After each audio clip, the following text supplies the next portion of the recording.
Her vision on presentation was 20/60 on the right, counting fingers on the left eye. On slit lamp exam, it showed a quiet anterior chamber with 2 plus vitreous cells on both eyes. Dilated fundus exam showed dense vitritis on both eyes, as seen in the pictures below, with yellowish subretinal lesions faintly seen on the left eye, as seen on the picture on the right. So a complete uveitis workup was done. Everything turned up negative, but an aqueous fluid PCR was positive for tuberculosis. So she was started on anti-tuberculosis therapy and oral steroids. So initially, she improved. The vitritis cleared up a bit, but then after 4 weeks, her vision deteriorated again on both eyes. Vitritis worsened, and the yellowish lesion seen on the left eye got bigger and more confluent, as seen in the picture. So diagnostic vitrectomy was done. Vitreous fluid PCR turned up negative for tuberculosis, but cytopathologic testing showed atypical lymphoid cells with necrotic background, as seen in the picture. And gene testing was positive for the MYD88L265P mutation. MRI of the brain was done, which revealed extensive CNS lesions. So she was diagnosed with CNS lymphoma and advised external beam radiation therapy and systemic chemotherapy. So just some of the learning points for this case. So this patient was a 65-year-old patient presenting with dense vitritis. So in these patients, you should already keep in mind that maybe the patient has ocular lymphoma. And if they don't respond to steroids, you should try to do a diagnostic vitrectomy sooner so that you can arrive at a diagnosis sooner and start treatment sooner. And also, if the patient is confirmed as a case of ocular lymphoma, you should make sure to also check the brain for any lesions or order an MRI. You can refer right away for systemic chemotherapy if there's CNS involvement. So the case earlier is an example of a neoplastic masquerade syndrome. So primary vitreoretinal lymphoma is actually the most common condition to masquerade as uveitis. It's a subset of primary CNS lymphoma. It's uncommon, but a potentially fatal malignancy, and it may occur with or without CNS lesions. So the age of onset, usually patients in their 50s to 60s. 98% of these patients turn out to have non-Hodgkin B lymphocyte lymphoma. So more than 2/3 of patients with PVRL will develop CNS disease, usually within around 29 months of diagnosis. And around 25% of patients with intracranial lymphoma will develop intraocular disease. So it's important for these patients to also be seen by an ophthalmologist to rule out ocular involvement. So the typical clinical features of PVRL seen in the case is variable degrees of vitritis. It can present with or without AC cells. Often patients have large clumps or sheets of cells in the vitreous and creamy yellow subretinal infiltrates with overlying RPE detachments. So here are examples of what the fundus exam findings can look like. So the picture on the left shows a creamy, large, slightly elevated multifocal lesions, some of which are confluent in the supratemporal retina. So in this case, there's also an annular atrophic lesion in the macula. So this is actually a less common finding in PVRL. It's more like the secondary to corticosteroid treatment that the patient was given initially because they were suspected of having vitritis. So the picture on the right is also a case of PVRL. So this shows various lesions. So in the nasal area, you can see more creamy, yellowish, and elevated lesions. On the temporal side, the lesions are already atrophic, and there are also punctate and granular RPE changes throughout the fundus. So imaging the findings in imaging varies greatly. So in OCT, you may be able to see sub-RPE hyperreflective material as seen in the photo. CME is rare because the condition isn't inflammatory, so it usually doesn't result in CME. On angiography, you may be able to see RPE granularity, impossible blockage corresponding to the infiltrates. The more characteristic finding, but not so common, is the leopard spot pattern on FA as seen in the picture. So the hypofluorescent and hyperfluorescent dots. So the presence of vitreous cells in cases of uveitis that do not respond to therapy necessitates a vitreous biopsy. So ideally, you get at least 1 ml of undiluted vitreous sample. So the undiluted sample you use to test for cytopathology, and so you look for atypical lymphoid cells. And the diluted sample you can use to do gene testing to look for the MYD88 gene mutation, and also for the IL-6, IL-10 levels. So patients with PVRL have elevated IL-10 to IL-6 ratios. And as many as 1/3 of vitreous biopsies can result in a false negative. So if you're really suspicious that the patient has PVRL, you should do a second biopsy. And also you can do a chorioretinal biopsy if the patient doesn't have much vitreous cellularity, but there's an obvious chorioretinal lesion. And also it's important to check for CNS lesions, so also order a brain MRI, lumbar puncture, and a PET scan to check for METs. So the treatment for these cases involves external beam radiation therapy. You can also do intravitreal methotrexate or rituximab, and systemic chemotherapy, especially if there's CNS involvement. So another neoplastic condition that can mimic uveitis is leukemia. So ocular manifestations can result either from direct leukemic infiltration or indirectly because of low hematocrit, anemia, thrombocytopenia, hyperviscosity, or due to a compromised immune status.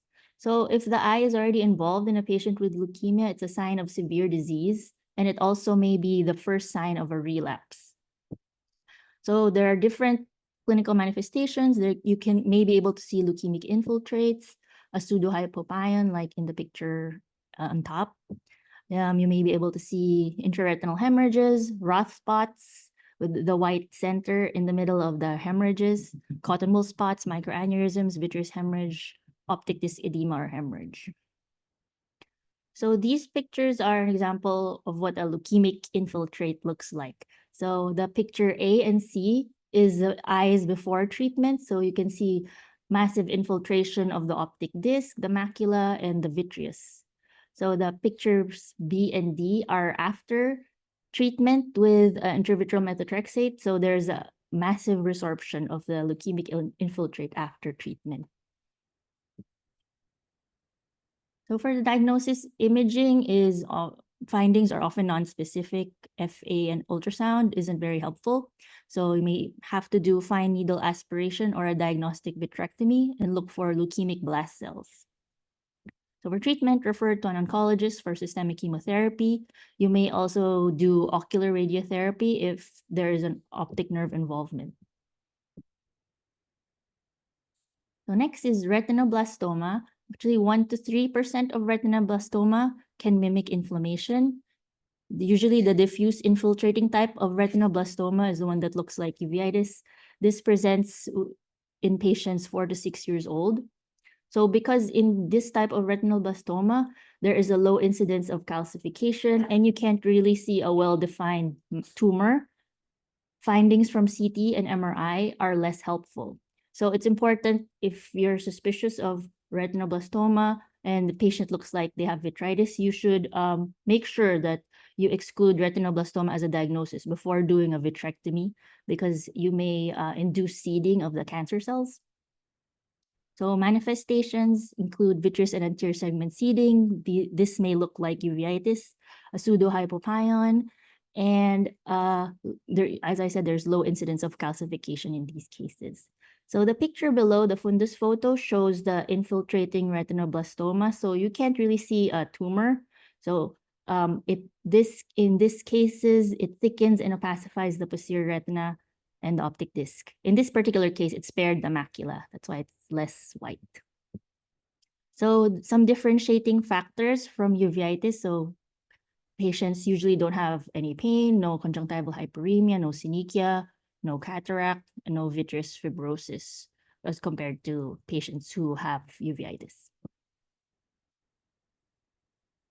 So next is metastatic tumors. So most intraocular malignancies in adults are because of metastasis.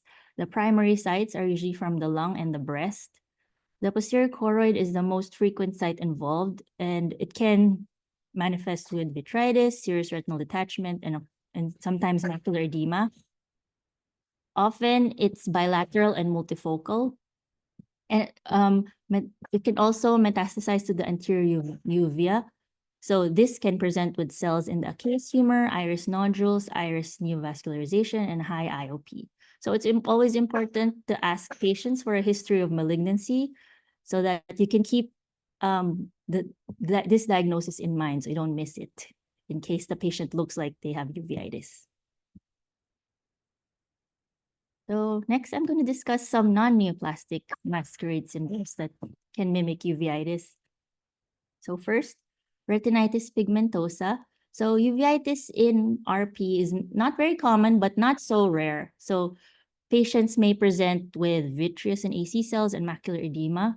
So as you can see in this picture, this patient has pretty dense vitritis, but you can see faintly the bony spicules in the peripheral area. So this patient has retinitis pigmentosa, not with uveitis. So some differentiating factors from uveitis. So patients with RP can have nyctalopia, positive family history. So it's always important to ask for that. And the typical characteristics of RP: waxy disc pallor, attenuation of arterioles, and bony spicules. And in late stages of RP, the ERG may be depressed or extinguished. Some studies have actually shown association between RP with Fuchs heterochromic iridocyclitis. So it may be prudent in patients with Fuchs to also check for RP. So next is intraocular foreign body. So a retained foreign body in the eye can present with chronic uveitis even years after the initial trauma. It can either present as an isolated anterior uveitis or with posterior segment inflammation. So the heavy metals, copper and iron, may lead to both acute and chronic inflammatory processes, resulting in severe inflammation, retinal degeneration, and resultant visual loss. So in the picture, this is actually a case of an occult intraocular foreign body that initially presented with panuveitis. So the initial trauma occurred years and years before the patient had panuveitis. So when the picture A, it shows a fundus photo of the right eye at the patient's initial presentation, showing mild vitreous haze, optic disc edema, and retinal vascular tortuosity. So when they did a thorough dilated exam, they saw that there was an infratemporally located yellow-white, well-circumscribed mass with surrounding chorioretinal hyperpigmentation and atrophy. So this was the retained foreign body. So for diagnosis of this, it's always important to ask in the history for previous trauma and always do a meticulous ophthalmologic exam. So check the angles and the posterior pole. A B scan, UBM, and CT scan might help in detecting the foreign body. So on CT scan, wood would appear hypointense and metal hyperintense. So treatment for this is, of course, to remove the foreign body. So before the surgery, hospitalize the patient, put them on NPO, put a shield over the eye, give tetanus prophylaxis, especially for metallic foreign bodies, broad spectrum IV antibiotics, and with foreign bodies, especially heavy metal foreign bodies, it's important to do long-term follow-up with serial ERGs to assess for occult retinal toxicity. So last is pigment dispersion syndrome. This is a disease involving scattering of pigment from the pigment epithelium of the iris and ciliary body in the anterior segment. So the clinical presentation of this can vary widely. Some patients just have silent dispersion and ocular hypertensions, but some patients present with symptoms resembling those of an acute anterior uveitis attack, such as blurred vision, redness, ocular pain, and extreme photophobia. And the pigment granules can be mistaken for AC cells. So if a patient ever presents with persistent cells despite steroid therapy, you should also consider PDS. So pigments are often smaller and brownish. So cells are a bit bigger and white. So that's some differentiating factors. And of course, for PDS patients, you should also look for the presence of Krukenberg spindle, pigmentation of the trabecular meshwork, or backward bowing of the iris. So that's my last slide. Thank you. Any questions?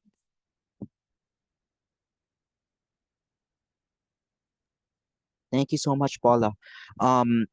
Well, before I do have some questions, but before I ask mine, let me ask first, are there any questions from anyone in the audience?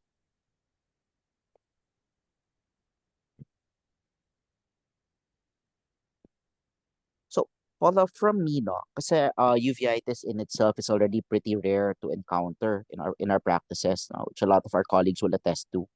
And masquerades are even rare among yung mga uveitis. In your fellowship, in your practice, how often do you encounter these masquerades? Kasi ako, it's actually not that often. Eh. Yeah, not that often too, but lymphoma, I've encountered a few cases in the clinic. So doctors there where I did fellowship had a very high index of suspicion for patients with vitritis, especially elderly patients. They did diagnostic vitrectomy right away if there was no response to steroids. So that's I know that Dr. Foster has a lot of lymphoma cases. yeah. Because you mentioned steroids now, one major issue then that I know about lymphoma is that if you do your vitrectomy too early, because once you give steroids, they tend to lyse the lymphoma cells, so you're gonna get a much higher chance of false negative. What's Dr. Foster and your threshold? How early, how quickly can you taper these steroids in the seniors? What's your regimen para once you start thinking about that? How do you get them off the steroids, and when do you schedule the surgeries? So usually they taper the steroids weekly if there's no response after the steroids have been tapered off. There's no improvement at all. And then they schedule the vitrectomy right away. You don't really wait anymore. So no waiting period. Ganda. All right. Thank you so much. For our residents, have you guys encountered any masquerade cases recently? Some things you'd like to ask from Dr. Tan? Yeah. Yeah, Ollie. Hello, Doc. Here. Hello, Doc. Hi. Hi, Yes, Doc. this is Oliver Listano, second year. We fortunately, Doc, we haven't encountered any in the OPT, but just to consider, my question is most. Sorry, Ollie, can't hear you.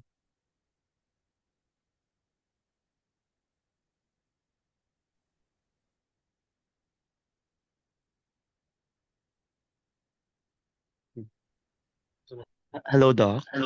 Ayun, now we can hear you. Sorry.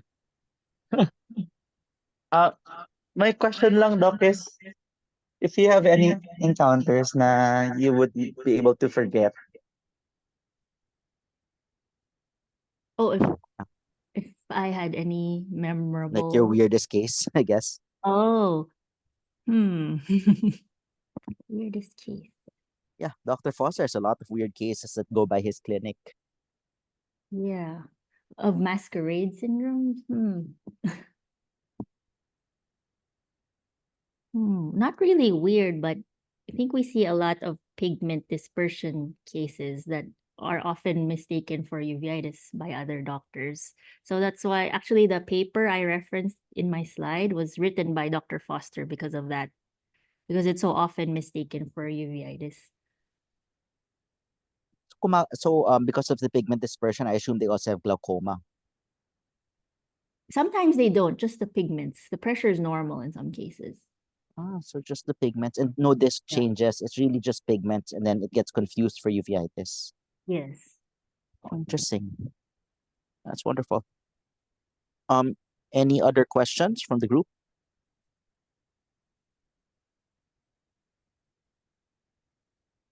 If there are none, thank you so much, Paula, and I'd like to welcome you to the uveitis department sa Makati Med.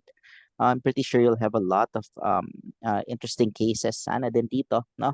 And as you share your expertise with us, looking forward to having more people on board. Neil, I think Dino has We a have, comment oh, or a question in the sorry, I chat didn't box. see it. Let me double check. Okay. So, Dr. Dino Santos, now one of our recent graduates, encountered a case of leukemic retinopathy. He was asking for prognostication. Uh, he want and he wants to know. And yung question ni Dino is, how do we inform about visual potential for these cases for yung mga leukemia? Oh, well, it depends on the manifestation. If it's just hemorrhages, and if it's not leukemic infiltrates, once you start treatment for leukemia, it should greatly improve the vision once the hemorrhages resolve. But if it's leukemic infiltrates, it's a bit harder to say because there are not so many documented cases. But as I showed earlier, it can resolve with chemotherapy as well. But I'm not sure about the vision, how much it can improve after treatment. To add to that, yung sa readings ko, I don't really see so much of total resolution, more of mga partial. Do you have the same sa readings niyo?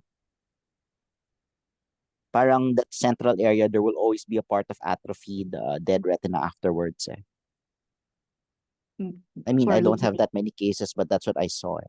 Parang they tend to Okay. heal, but yung main focal area nila tends to become atrophied retina.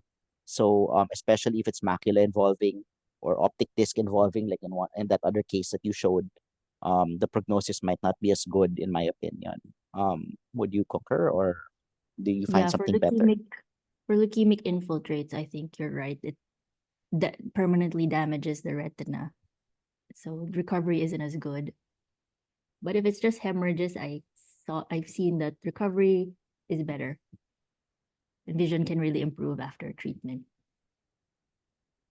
Thanks for your question, Dino. Of course, always important to also note na if you do see rot spots randomly lang in one of your retina patients or one of your patients, do also try to rule out some other things like your infectious endocarditis. Are there any other questions from the group?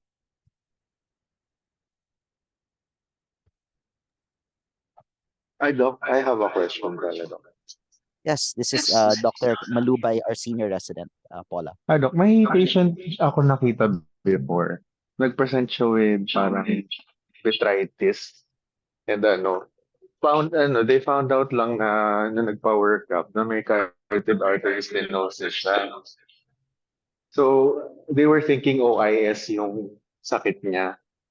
So, kasi nga, tapos ma-found out na OIS nga yung sakit. Commonly mistaken ba yun, Doc, for masquerade syndrome?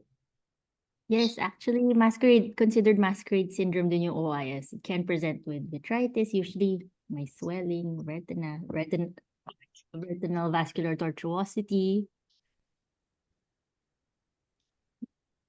May ano ba, Doc? So, if medyo clear-cut yung like clinical diagnosis mo for OIS, yung uveitis workup ba, like kailangan mas aggressive kayo? Or you na talaga, you work up for OIS? If mataas na yung clinical suspicion mo for OIS, you don't really need to do extensive uveitis workup anymore. Prioritize the carotid and our ultrasound. Okay, Doc. Thank you so much, Doc. To add to that lang, yung case ni Kaya, Paula, in cases, for example, let's say OIS na may vitritis, do you think there's still a role for inflammatory control while we're doing yung definitive management, which is the carotid? So would you still give steroids to that case, or ipapa-fix mo lang yung carotid and then just let the inflammation settle on its own?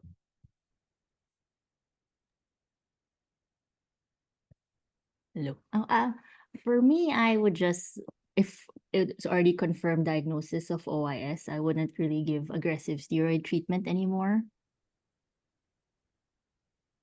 The Thank you. vitritis usually also resolves eventually anyway without steroids.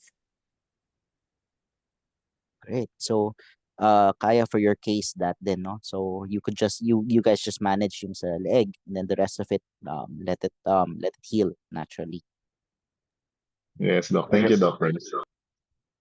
Thank you. Are there any other questions for Dr. Tan? On the chat box, okay, attendance.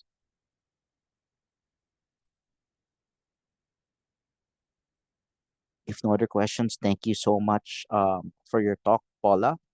We do have a sponsor. Yes, Neil. So thank you, Neil. Thank you, Paula. So for our today's sponsor, let us welcome Miss Tin Puente from Novartis for a quick product presentation. Miss Tin. Yes, hi. Hi. Good Yeah, afternoon you po. can share your slide if you have any. Yes, I will. Thank you very much for this opportunity. I am Christine Puente of Novartis, Customer Engagement Solutions Officer for matured brands and matured off that. So let me share my screen.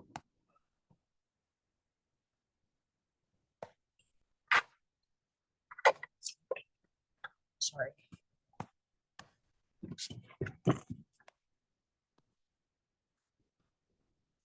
Do you see my screen now? Yes, we do. All right, okay.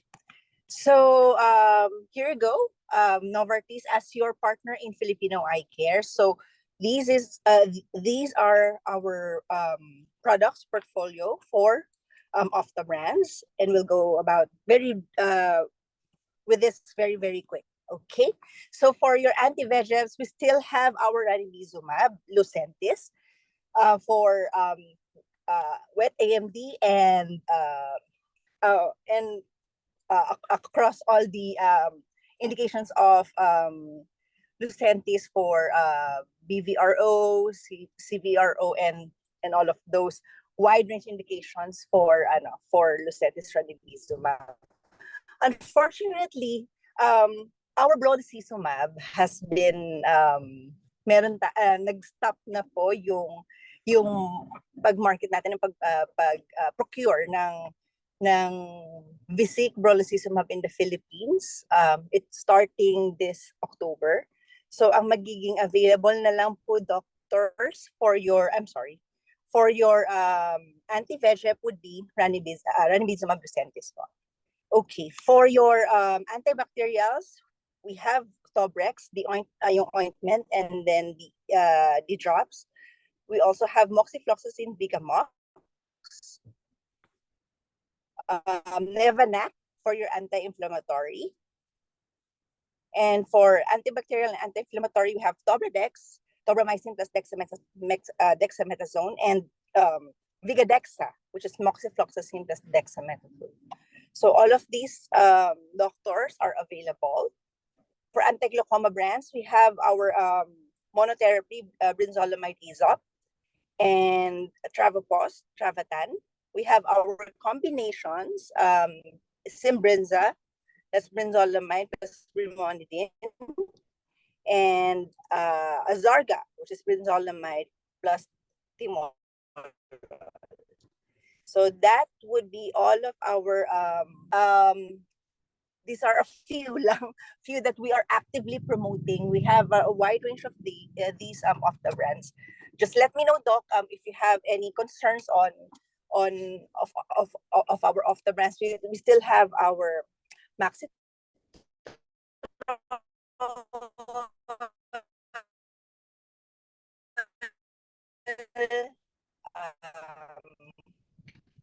may mga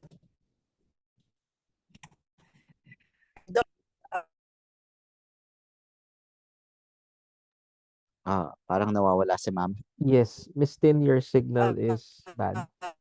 Hello? Hello? Hmm.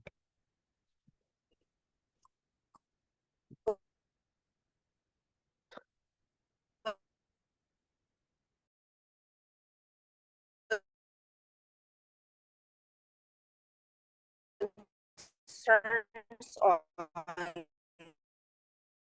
on our brands. Hello? Yeah, we can hear you now, ma'am. All right. Yan. So that would be all, doctors. Yung from the last slide that I have shown yung sa anti-glaucoma brands natin. So that's our portfolio, doc, for that are actively promoted by Novartis. Thank you. So thank you very much. Yeah, thank you very much, Doc, for Thank you, your Miss time Dean. and for the opportunity. All right, nice to meet you all, and hopefully I could meet you face to face.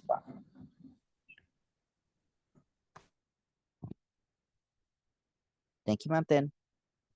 Are there any closing announcements from Dr. Valero, Dr. Paulino? Yes, on behalf of Dr. Valero, thank you very much to Dr. Paula Tan and Neil for organizing this today's conference. So again, may we request on behalf of the residents, please pray for our residents. They will be having their in-service exam on Sunday. The PREX for 2024 will be on Sunday. So please include them in your prayers. Yun lang. If you have Kaya na any nila tips, yan. you can send it to them, no? So, thank you. Thank you so much. Thank you, Neil. Thank you, Paula. Thanks, everyone. Thanks, Paula. Kaya niya yan, mga residents.